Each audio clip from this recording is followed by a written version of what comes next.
Livro do profeta Joel, capítulo 2, vamos ler o versículo 23 e os versículos 28 e 29.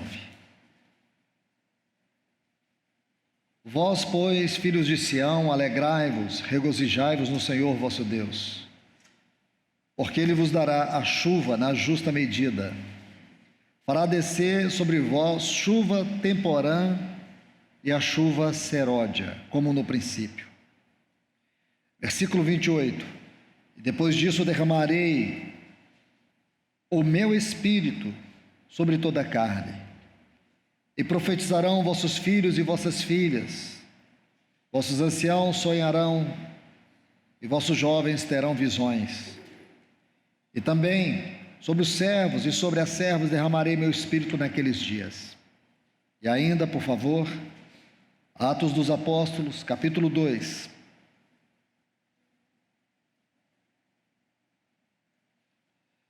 Versículo 17 diz: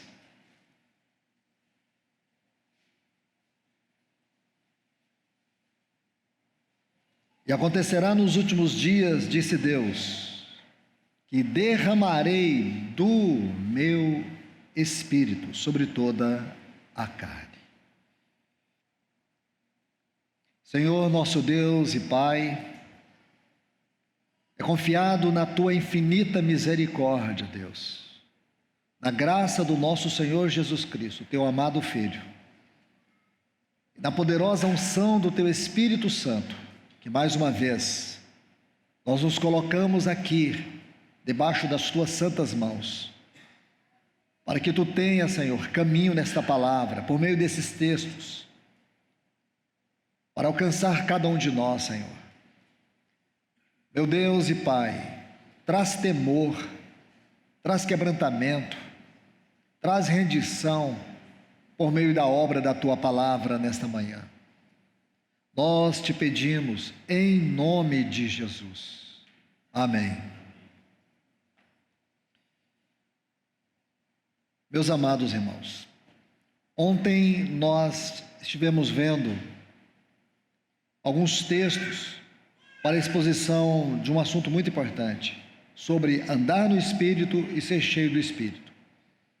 Vimos Gálatas capítulo 5 e o versículo 16, e Efésios capítulo 5 e o versículo 18. Gálatas 5,16 tem um imperativo: andai no Espírito.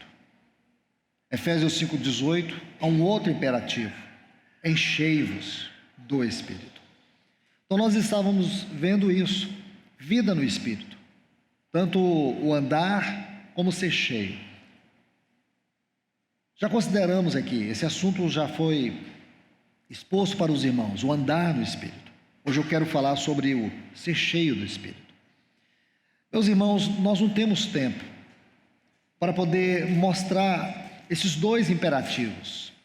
Nesse texto aqui, de Joel, capítulo 2, versículo 23, quando fala das duas chuvas, da chuva temporã e da chuva seródia, nós estamos lendo profecia. Então, quando você lê profecia, você precisa ser mais cuidadoso na interpretação, na leitura da interpretação, na aplicação. Você precisa ter mais sensibilidade com as palavras, porque, irmãos, o que está dentro desta porção aqui do Joel, sabemos que está intimamente relacionado com o Pentecoste, e que também está intimamente relacionado com os nossos dias. Essas duas chuvas aqui, a temporã, que ela ocorre no mês de outono ou de outubro. E essa chuva aqui, ela é também no outono, melhor colocar assim, ela ocorre no outono. E já a seródia é na primavera, antes da colheita. Então você percebe o que o Senhor está dizendo para nós. Ele está dizendo que haverá chuva a temporã, que profeticamente é uma referência ao Pentecoste, e a seródia que vai acontecer antes da volta do nosso Senhor. É claro, irmãos, que a ênfase aqui não está em um novo Pentecoste, mas uma grandiosa ação do Espírito Santo para levar a igreja à sua preparação final para a volta do Senhor. E nós sabemos que Deus não fará nada sem o ministério da palavra. Deus não fará esta obra violando os princípios da sua palavra.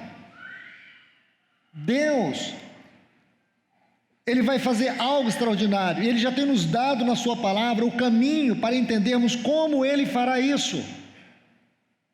O que digo para vocês, irmãos, é que antes da volta do Senhor, ao contrário do que muitos ensinam e pensam, que vai ter aqui uma igreja apostatada, mundana, uma igreja fria, eu creio, mas também eu creio que haverá aqui uma igreja vivendo a realidade daquele Pentecoste de Atos 2, aquela igreja que ela vai dar continuidade àquela obra de Atos 2.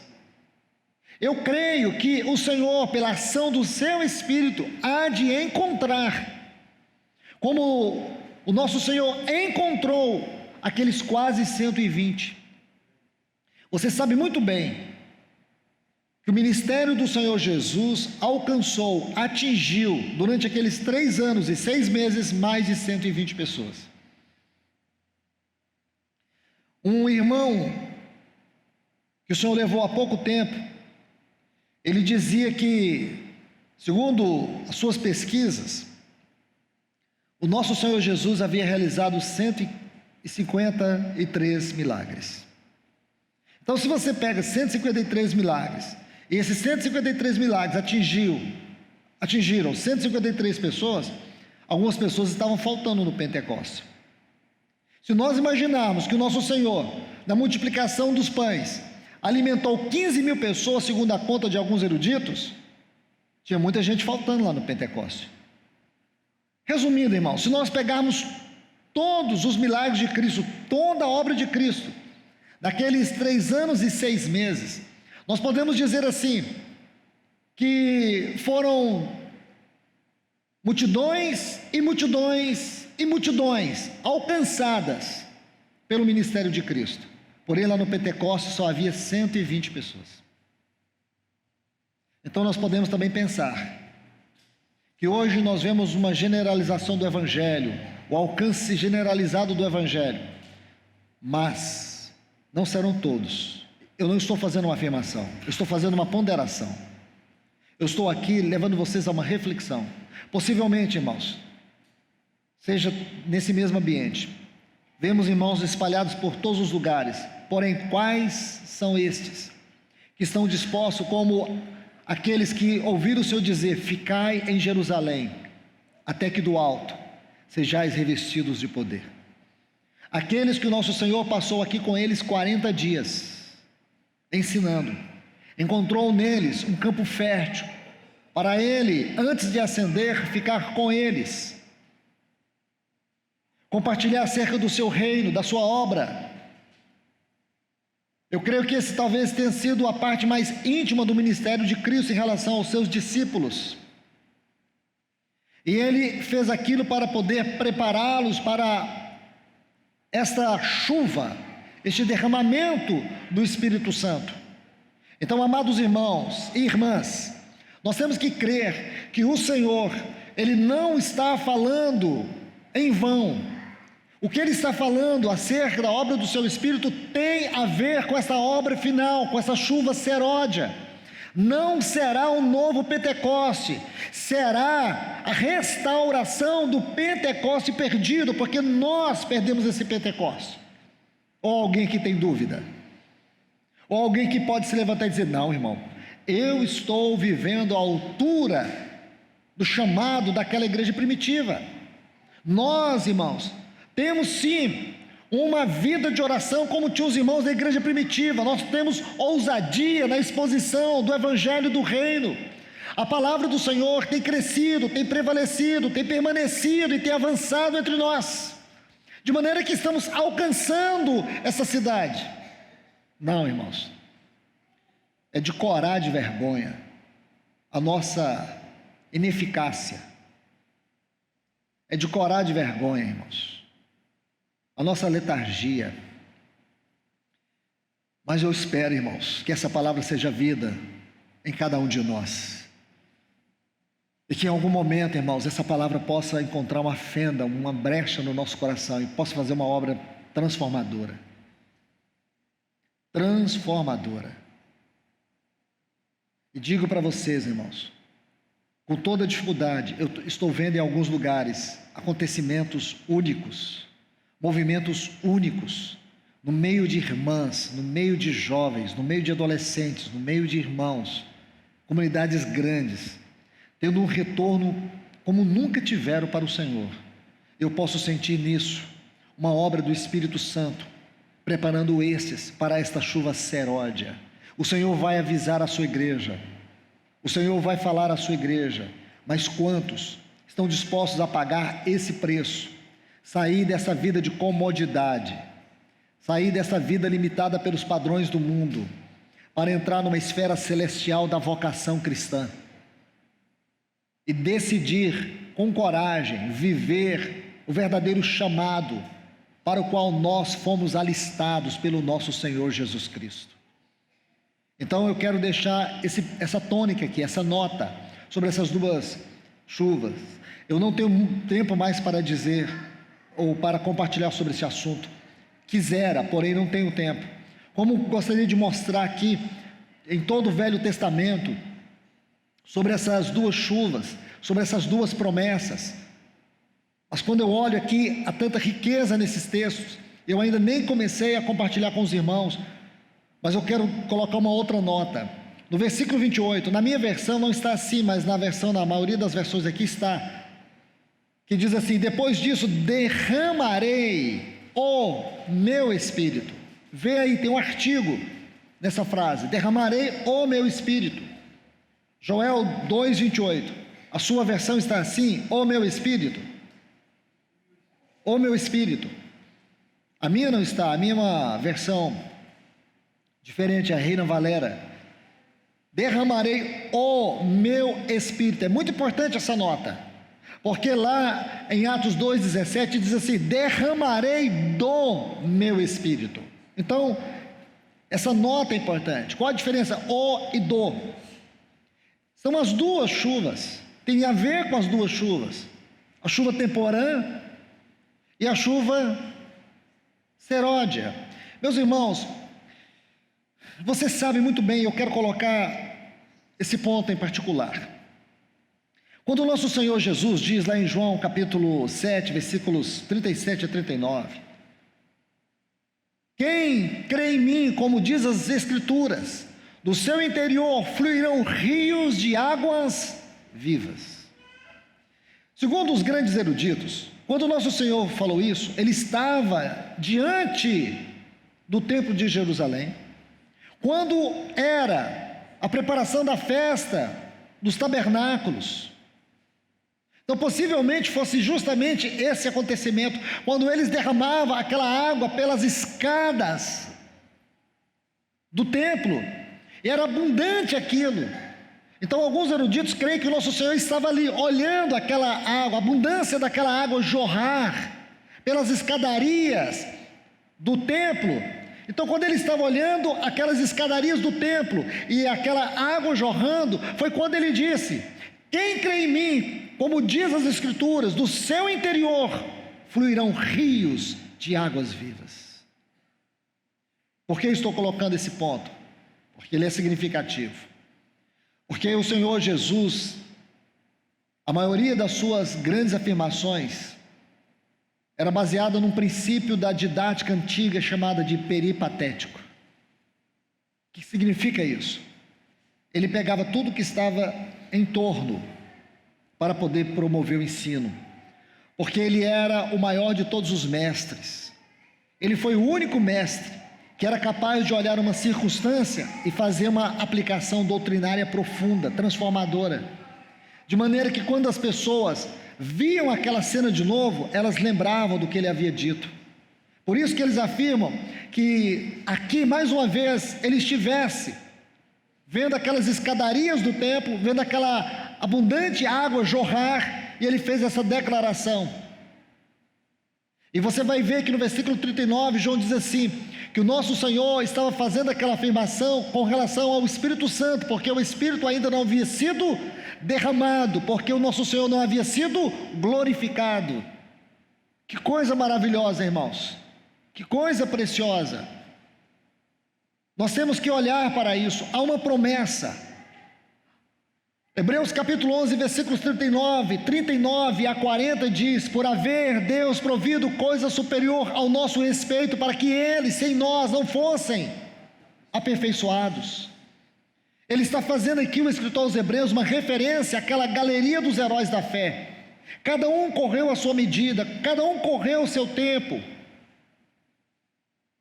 Agora ele está olhando para a sua realidade.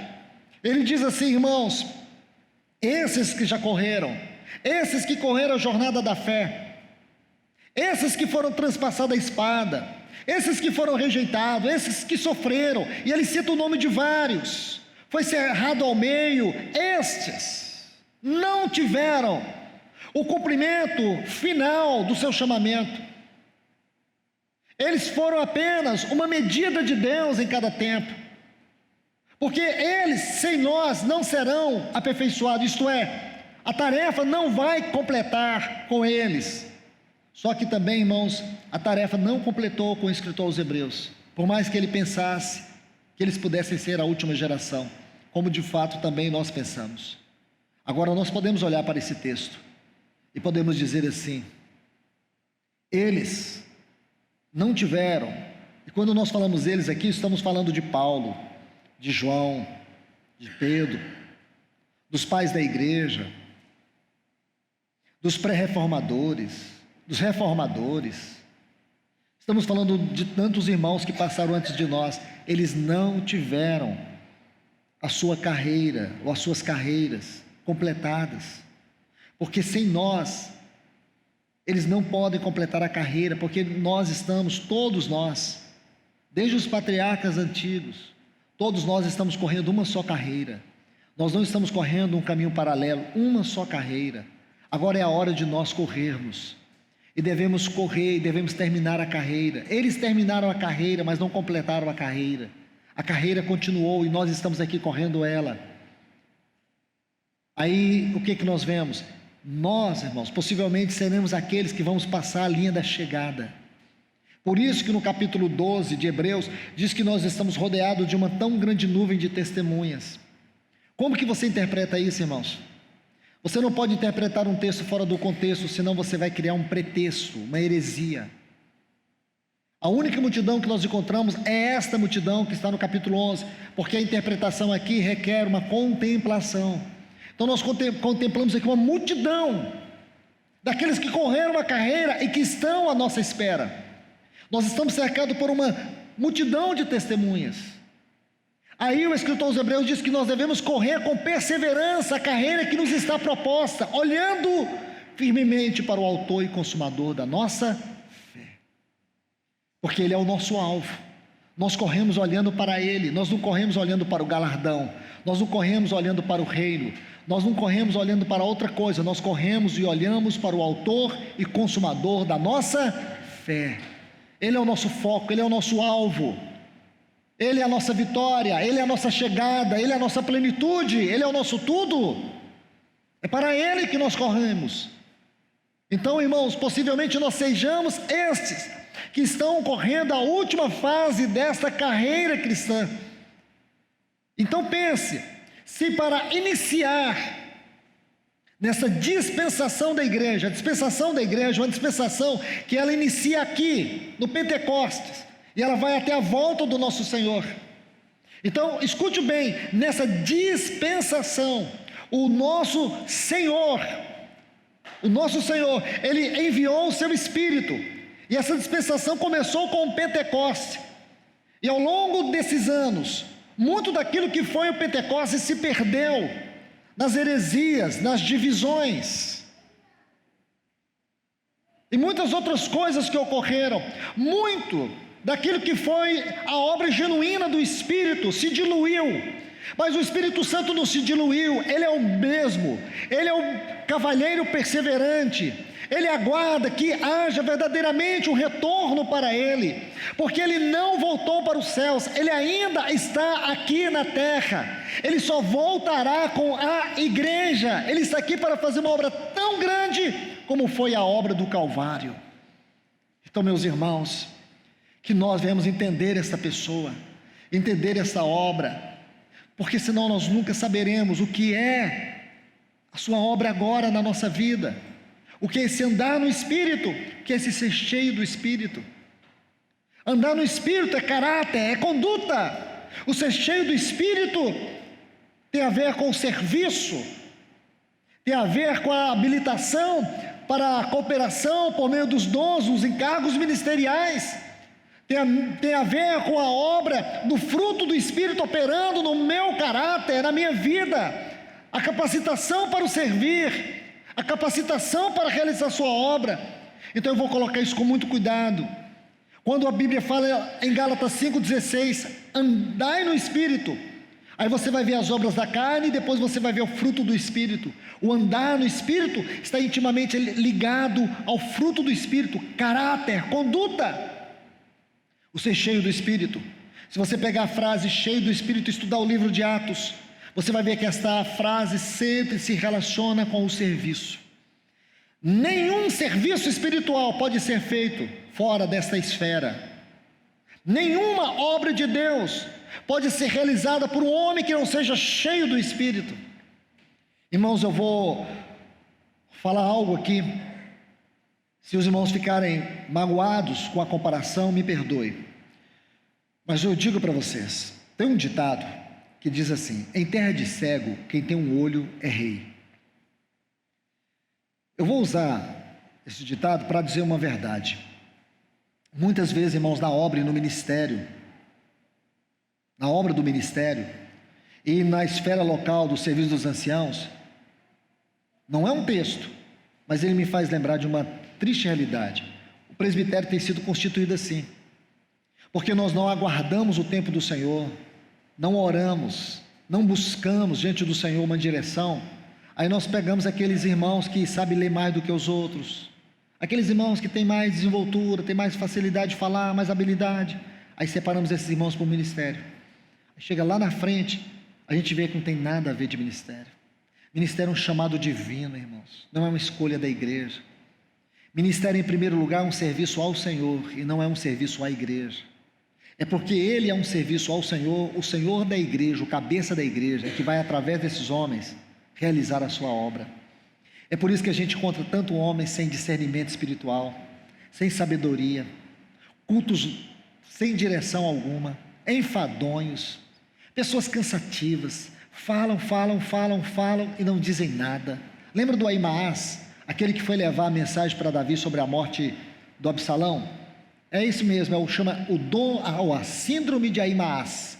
É a pessoa que quer pegar, não pode ver o microfone na frente, que já quer pregar, já quer ensinar, já quer conduzir, já quer mandar. Irmãos, a obra de Deus é realizada por homens cheios do Espírito Santo. Ser cheio do Espírito Santo era a característica principal, visível, que os irmãos buscavam naqueles que serviam. Escolhei agora, dentre vós, 7 homens. Qual a primeira característica? Cheios do Espírito. Aí vem reputação, aí vem as outras qualificações. Então, se nós queremos, irmãos, se nós queremos que o Senhor coloque vasos, a primeira característica é essa. Ah, mas nós não temos aqui homens cheios do Espírito Santo. Então, irmãos, vai cada um para a sua casa, vão trabalhar, vão levar a vida normal, porque senão vocês vão edificar, é uma Babel.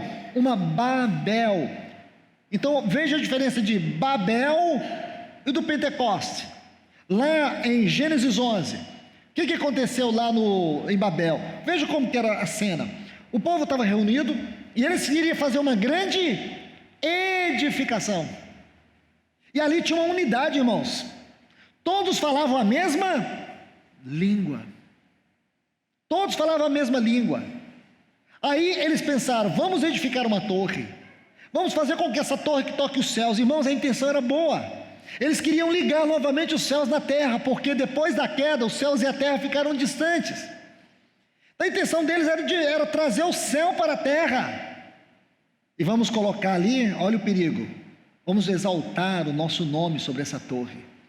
Deus olhou para baixo e disse: vamos descer e vamos confundir esse povo, porque esse povo, eles têm uma unidade, mas nessa unidade, por baixo dela está a perversidade, a glória humana.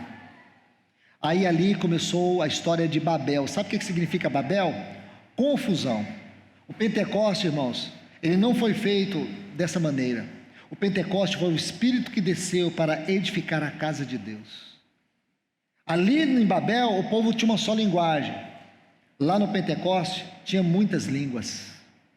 Muitas línguas. Sabe por quê? Porque Deus quis a separação.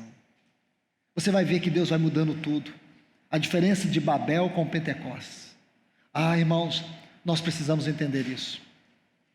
São homens cheios do Espírito Santo, e quem edifica a igreja é o Senhor Jesus. Ele diz: eu edificarei a minha igreja, e as portas do inferno não prevalecerão contra ela. Irmãos, digo para vocês, eu conheci igrejas, eu conheci uma igreja, não vou aqui ficar dando detalhes.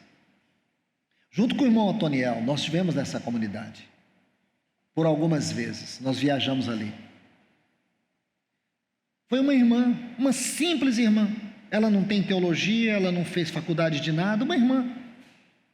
E sabe quantos irmãos tinham ali? Mais de 2.000 irmãos. Uma mulher que não tinha essa coisa de chamar a atenção, mas foi ela que o Senhor usou. E depois o Senhor levantou ali anciãos no meio, anciãos que ela levou ao Senhor. Eles passaram anos orando para que o Senhor estabelecesse o seu governo, sem força, porque não é por força, não é por violência, é pelo meu espírito.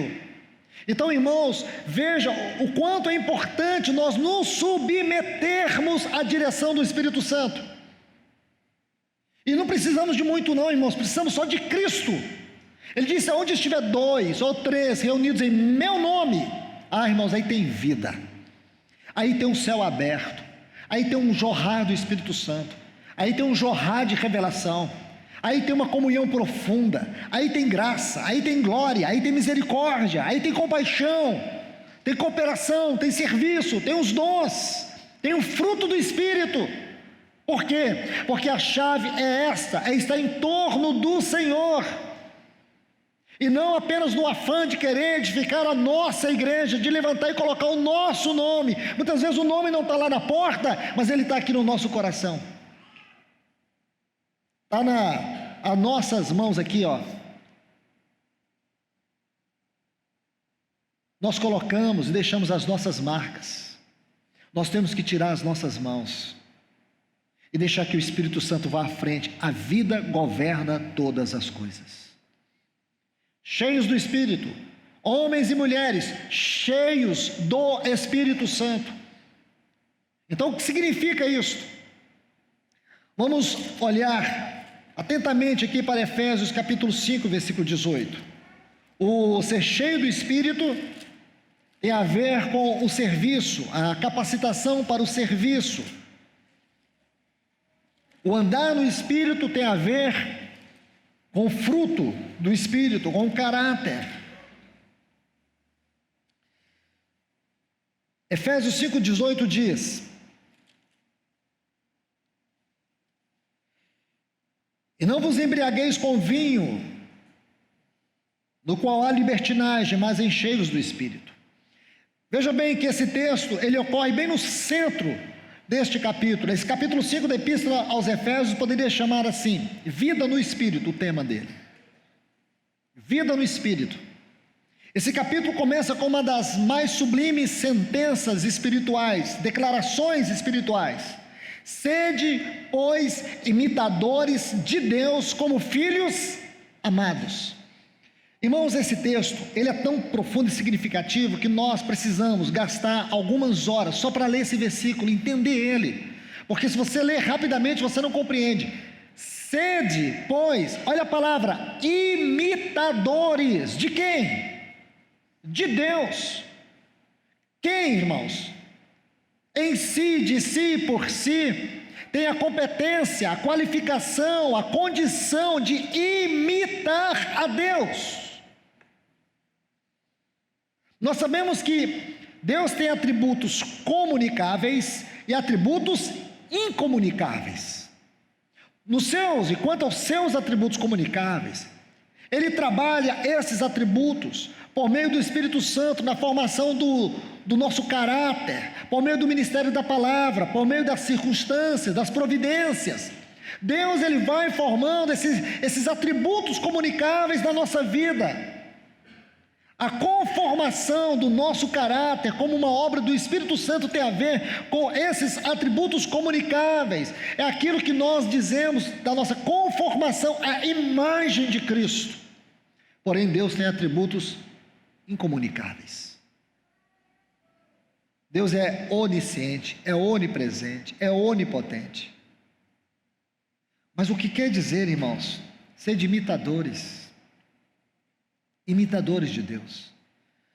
Eu não sei se eu consigo chegar ao fim desta palavra, porém eu acredito, irmãos, que a ênfase aqui está sobre aquilo que falamos ontem, imagem e semelhança. As virtudes perdidas na queda, as quais foram recuperadas no novo nascimento como a obra do Espírito Santo em nós. Mas ele diz assim: sede, pois, imitadores de Deus como filhos amados, andai. Aqui andai sempre é conduta, é caráter.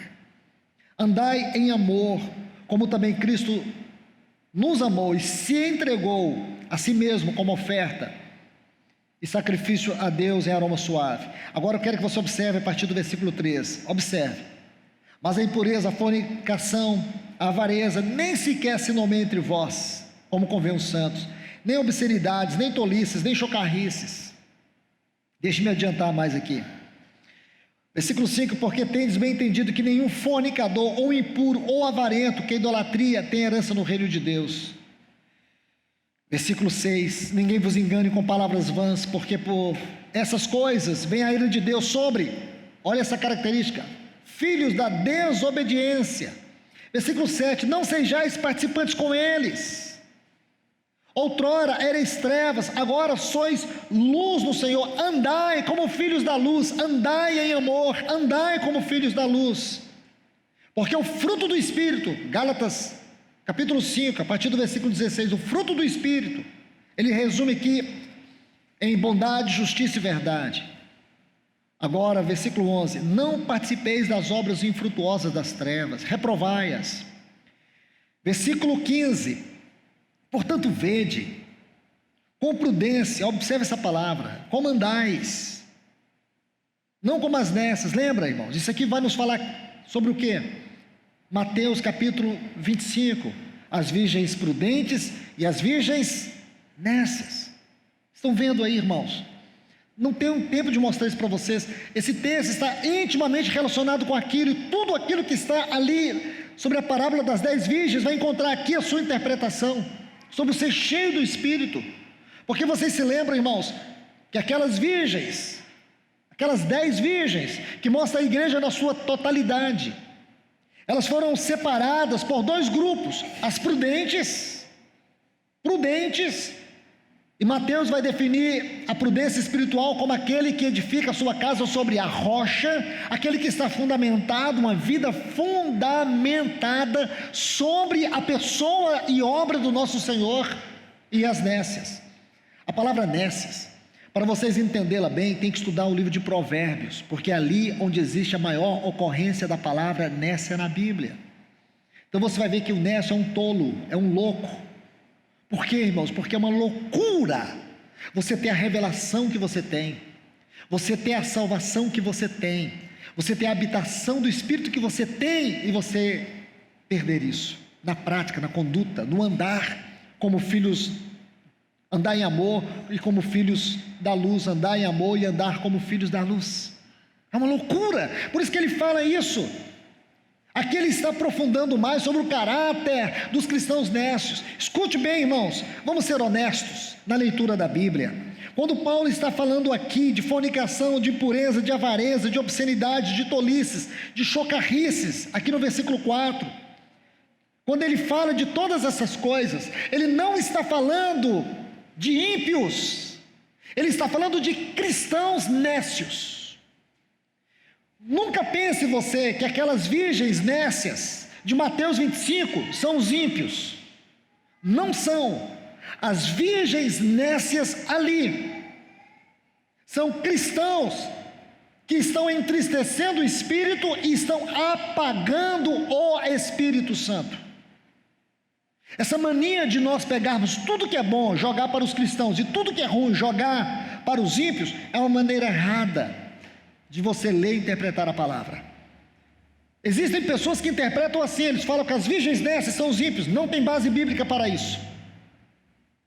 Nunca o Senhor vai fazer uma alusão aos ímpios, chamando eles de virgens. E se você quiser uma ajuda, eu te dou. Mateus 24, 46. Quando o Senhor vai fazer a parábola do servo prudente, depois ele vai dizer, mas se esse servo, sendo infiel, quer dizer, o servo que foi chamado para ser prudente, ele pode se tornar um infiel, começar a espancar os seus conservos, e dizer para eles, o nosso Senhor tarda em vir, vamos nos embriagar, lembra? É a partir disso aí. Aí depois ele fala assim, todavia, o reino dos céus é semelhante a 10 virgens, 10 virgens, porque ele continua essa parábola. Sabe onde ele conclui todo esse assunto? Quando ele vai falar sobre a parábola dos talentos. Aí o Senhor vai e fecha todo este assunto com essas 3 parábolas. A parábola do servo, a parábola das virgens e a parábola dos talentos. Essas 3 parábolas apontam para uma só direção na sua interpretação e na sua aplicação. Então, amados irmãos e irmãs, aqui vocês estão vendo, observe, versículo 15, portanto, vede com prudência como andais, não como nécios, sim como sábio. Olhe bem se não está claro. Remindo, aproveitando bem o tempo, porque os dias são maus. Você pode perceber o quanto esse texto ainda está em Mateus 25? Dias maus. As virgens nécias não se preocuparam. Eram os dias da iminência da chegada do noivo. Sabe o que elas estavam fazendo, irmãos? Elas estavam vivendo para elas mesmas. Elas estavam vivendo em todas essas orgias, essas práticas imundas. E hoje, irmãos, como isso tem sido alarmante no meio do povo de Deus, trabalhando com homens, fazendo encontro de homens, como nós temos feito, 2 encontros de homens, e com muitos homens em muitos lugares, e com jovens. Nós vemos o quanto hoje, este mundo, com sua forma satânica de ser governado hoje, tem alcançado o coração de muitos irmãos e irmãs, crianças, jovens, adolescentes, adultos, estão sendo atacados ferozmente pelos poderes satânicos das trevas. Hoje, quantos estão vivendo práticas imundas dentro das suas casas, através de filmes, através de vídeos pornográficos, através dessas imundícias todas? Isso aqui, irmãos, é muito mais grave do que vocês pensam. São entulhos que estão no nosso coração e impedem que nós venhamos ter uma vida cheia do Espírito. Então é muito fácil, irmãos, você lê isso aqui e parece que você está apontando para outro lugar. Não, aqui entre nós. Quantas pessoas podem estar aqui entre nós e você tem uma vida escravizada pela pornografia, pela imundícia, por essas coisas que aqui estão citadas, pela impureza, pela idolatria, valores errados que governam seus afetos, valores que têm roubado a centralidade de Cristo nos seus afetos. Aí você está pensando, mas irmão, eu tenho confessado, Senhor. Confessar e não deixar é enganar o seu próprio coração. A Bíblia diz, aquele que confessa e deixa, alcança misericórdia. Então, irmãos e irmãs, preste atenção nisso. Eu quero falar algo para vocês. Talvez uma das provas visíveis do esfriamento, da incapacidade espiritual dos cristãos. Não é outra, a não ser o que está registrado aqui nesse capítulo 5 de Efésios. Se os irmãos têm outro diagnóstico, então copie e coloque aqui, irmãos. Quem sabe a gente queria o capítulo 7 de Efésios. Porque eu não posso, creio que nenhum pregador comprometido com a verdade vai pregar um outro assunto. Eu não posso dizer para vocês, irmãos, a nossa frieza, talvez seja porque o clima está muito quente. Talvez a gente não consiga ter uma vida de gozo, de alegria nos cânticos, na oração. Nós somos tão mórbidos na oração, é cansaço, irmãos, isso é muito cansaço. Irmãos, a gente não consegue fluir na palavra. Sabe o que é, irmãos? Está tão difícil, essa crise, irmãos, generalizada no Brasil. O dólar está lá, 4 e tantos reais. Isso atrapalha a espiritualidade. Não é, viu, irmãos? É isso aqui, ó. É isso aqui. Sabe o que é? Entulhos. Entulhos. Tudo que está registrado aqui, ó. É porque nós temos preferido viver como filhos da desobediência nas trevas, e não como os filhos da luz, e não andando em amor, e não imitando a Deus nos seus atributos comunicáveis, como santidade, benignidade. É porque nós estamos escolhendo o caminho das virgens nécias e não das prudentes. A lamparina está apagando, o fogo está apagando, o óleo está esgotando, e você não está preocupado, você não está preocupada. Você está pagando para ver o que vai acontecer, e eu te falo o que vai acontecer: trevas, condenação, reprovação, ranger de dentes, bater na porta e saber que ela não vai abrir. De repente você vai olhar para o seu lado, você vai ver que aqueles irmãos piedosos já foram arrebatados e estão com o Senhor, e você, o que vai fazer da sua vida? Vai para as trevas interiores, onde haverá choro e ranger de dentes. Não é isso. Hoje, aquele Senhor Jesus do trono e o Espírito derramado dentro de nós está à nossa disposição. A porta está aberta, Ele ainda está falando. Vai, irmãos, olha o texto: remindo o tempo, cuide do tempo. Satanás, ele é um ladrão do tempo. Ele vai acumular a sua mente com tantos afazeres, com tantas coisas, e você vai sempre usar desculpa: não tenho tempo. Irmãos, não é você ter tempo, é saber o quanto Deus tem o tempo dele na sua vida. Porque nós queremos ser cheios do Espírito Santo, não queremos, irmãos? Eu pergunto, será que o Espírito Santo está cheio da nossa vida, da nossa entrega? Será que Ele está cheio da nossa devoção? Será que Ele nos tem? Será que Ele nos tem por completo? Nós queremos tê-lo por completo, mas Ele não nos tem por completo. Ele não nos tem de forma integral.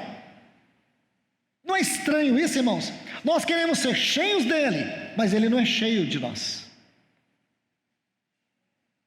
E nós não nos preocupamos com isso. Então vamos mais. Remindo o tempo, porque os dias são maus. Portanto, não sejais insensatos. Insensatos em que sentido? Em relação aos dias maus. Porque aquelas virgens nécias, elas foram avisadas: ide ao mercado, comprai. Sabe o que está dizendo ali em Mateus 25?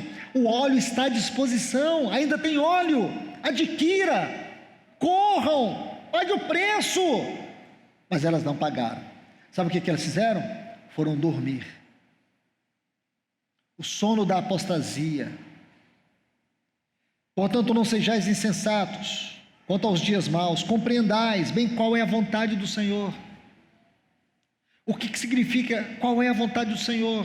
Não vos conformeis com este mundo, mas transformai-vos pela renovação do vosso entendimento, para que saibais qual é a perfeita, agradável vontade do Senhor. Nós só vamos compreender a vontade do Senhor quando a nossa mente for completamente ganha pela palavra de Deus e pela habitação do Espírito na nossa consciência, governando a nossa mente, os nossos afetos. Nós somos uma geração emocionalmente doente. Nunca houve uma geração tão doente do ponto de vista emocional como a nossa. Nós somos os maiores consumidores de psicotrópicos do mundo. O Brasil é considerado um dos países mais depressivos do mundo. A cidade de São Paulo é uma das cidades mais depressivas do mundo. Somos os campeões em suicídios juvenil. Estão vendo, irmãos? E ninguém se importa. Os psiquiatras estão vivendo o maior avivamento da sua profissão. Estão ganhando rios de dinheiro, mantendo esses clientes e muitos cristãos debaixo de uma indústria da loucura, remédios que controlam suas emoções, controlam seus sentimentos. E muitos cristãos não estão olhando para a palavra de Deus. Tenho encontrado muitos cristãos depressivos. Eu não estou condenando não, irmãos. Depressão é uma doença que pode atingir a mim e a você. Mas é fato que se um cristão, irmãos, ele tira os olhos de Cristo, ele faz como Pedro. Pedro está ali afogando, Cristo andando sobre as águas. Lembra? Ele disse: Senhor, és tu mesmo? Deixa eu ir contigo. O que aconteceu? Afogou. A Bíblia diz isso. Sabe por quê? Não perca isso de vista. Preste atenção. A Bíblia diz que Pedro tirou os olhos do Senhor e começou a olhar para as águas. Não tire os olhos do autor e consumador da sua fé. Se você tirar os olhos de Cristo, você vai ficar na farmácia colocando os olhos nos antidepressivos que está lá, nos ansiolíticos. Não tire os olhos de Cristo, porque olhar para Cristo é a terapia da alma. Então vamos lá. Aí vem o versículo 18. Então vou ler o versículo 17 para introduzir o 18. Portanto, não sejais insensatos quanto aos dias maus. Discirna nessa época, irmãos. Discirna o tempo que você está vivendo. Discirna. Procure ter discernimento. Olhe para a sua vida, olhe para a sua casa. Olhe para tudo que está ao seu redor, para tudo que está roubando o seu tempo. Não perca tempo com aquilo que não vai acrescentar algo de Cristo na sua vida. Comece a sentir o incômodo do Espírito no teu espírito. Mas compreendais bem qual seja a vontade do Senhor. Qual é a vontade do Senhor, irmãos? Então vamos pegar isso aqui com muito cuidado. Não vos embriagueis com vinho. A vontade do Senhor é que nós não venhamos nos embriagar com vinho. O que é vinho aqui, irmãos? Vinho fala do prazer deste mundo. Neste contexto, vinho fala do prazer deste mundo. Você lembra de Sansão? Sansão, ele era um homem consagrado ao Senhor. Ele era um nazireu. Uma das características do nazireu é que ele não podia beber vinho, não podia tocar em cadáver. Ele tinha o cabelo longo. Mas eu quero aqui colocar apenas o ponto sobre não beber vinho. Ele era um homem consagrado, ele não podia beber vinho. Significa que ele não podia viver um gozo que não fosse o gozo do seu Senhor. Ele não podia buscar em nada o seu prazer. É isso que o Senhor está dizendo. Se nós buscamos o nosso prazer nas coisas deste mundo, isso é um entulho que impede você de ser um homem ou uma mulher cheia do Espírito Santo. O que impede você de ter uma vida cheia do Espírito Santo? Quando os prazeres deste mundo tomam o teu coração. Porque quando os prazeres deste mundo tomam o nosso coração, eles se tornam entulhos dentro de nós. E aí a vida do Espírito, o poder do Espírito, o fruto do Espírito, que é uma característica de andar no Espírito, e o poder do serviço, que é uma característica do ser cheio do Espírito, fica sufocado. Aí sabe como que a gente quer funcionar, irmãos? Na alma, na carne. Sabe como que nós queremos funcionar? Na nossa própria vontade. Só que a sentença é muito séria. Observe o versículo 6. Filhos da desobediência. Está vendo essa frase? Filhos da desobediência. Por que filhos da desobediência? Porque aqui, se você observar, o modo do verbo aqui, enchei-vos do Espírito, esse verbo aqui, enchei-vos, é um imperativo na gramática grega. Se é um imperativo, é uma ordem. Quando Deus nos dá uma ordem, Ele aceita a nossa opinião? Não. Quando Deus nos dá uma ordem, a nossa única alternativa é obedecer. O que significa, irmão, se eu não estou cheio do Espírito, eu estou em desobediência a Deus. Eu sou uma pessoa desobediente. Um cristão desobediente, ele está em trevas. Trevas. Irmãos, isso é tão sério que a vontade que eu tenho é de ficar repetindo isso para vocês até a nossa reunião acabar. O cristão que está em desobediência está em trevas. Ele é ignorante espiritual. Ele funciona na sua carne. Ele está vulnerável a todos esses pecados citados aqui. Todos os pecados citados nesses versículos, eles se tornam vulnerável a eles. Por quê, irmãos? Porque simplesmente está em desobediência. É uma ordem. Nós temos por dever, por obrigação, como nascidos de novo, ser cheios do Espírito Santo. Sermos cheios do Espírito Santo é um dever espiritual. Não é uma opção espiritual, é uma obrigação espiritual, é uma responsabilidade espiritual. O contrário disso é trevas, é desobediência, é a vulnerabilidade para ter uma vida pecaminosa. Então, meus irmãos, eu peço a vocês em nome de Jesus, vão ao Senhor nessa hora, peça ao Senhor ajuda, para que Ele sonde o teu coração. Você é um homem cheio do Espírito, você é uma mulher cheia do Espírito, porque senão você está em trevas. Eu posso ir embora daqui como de fato vou daqui a pouco, vocês vão ficar, vocês vão tomar o rumo das suas cidades, a vida normal segue, a palavra de Deus morre, seu coração é só um cemitério delas. Não permita que o seu coração seja um cemitério da palavra de Deus, torne ele um jardim aonde Deus tenha o seu prazer,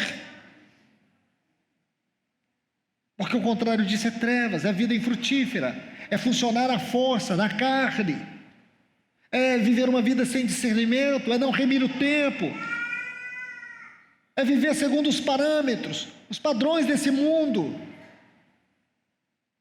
Satanás anda de mãos dadas conosco de uma forma sutil, imperceptível, levando-nos a viver sua vontade, não a vontade de Deus, não o propósito de Deus. Nossa mente é condicionada a pensar no que Ele quer, fazer o que Ele quer. Mas quando sobra um tempinho para aliviar a nossa consciência, o que nós fazemos? Aí a gente faz uma coisa boa ali, uma coisa boa aqui, lê um texto ali, lê outro ali. Nós não temos vida devocional profunda, não temos uma consciência profunda da nossa necessidade devocional. Então esses dois pontos, o andar no Espírito e o ser cheio do Espírito, é vital, irmãos. Como que o Senhor poderá arrebatar uma igreja que se perdeu nesses pontos? Como, irmãos? Porque se você encontra uma hermenêutica para isso, então me ajude, porque o preço é alto demais, irmãos.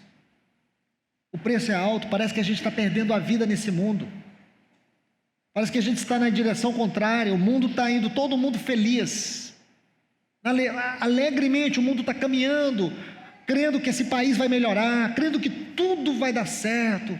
Olha as coisas boas que nós temos à disposição: vida de oração, vida de meditação na palavra, vida de consagração. Só um bando de loucos pode crer nisso. Então nós somos um bando de loucos, porque nós cremos nisso, irmãos. Então não podemos perder essa hora. Nosso Senhor está voltando. Nosso Senhor está voltando. E Ele vai derramar essa chuva seródia. Nós já vimos o primeiro acontecimento. Aquela profecia de Joel, ela se cumpriu. Ela se cumpriu no Pentecostes. Agora a profecia de Pedro vai se cumprir nos nossos dias. Porque o Espírito Santo vai nos levar de volta ao Pentecostes. E que você esteja preparado, meu irmão e minha irmã. Que você esteja preparado. Que Deus os abençoe. Vamos orar.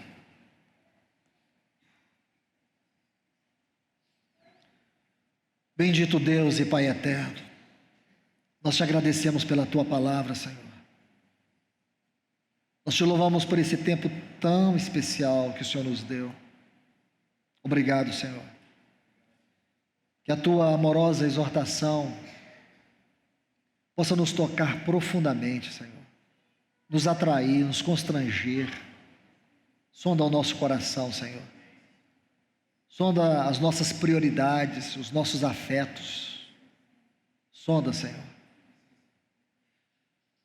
Visita-nos de uma maneira muito especial com a tua palavra nesta hora, Senhor. Nós rogamos a ti no nome de Jesus. Amém.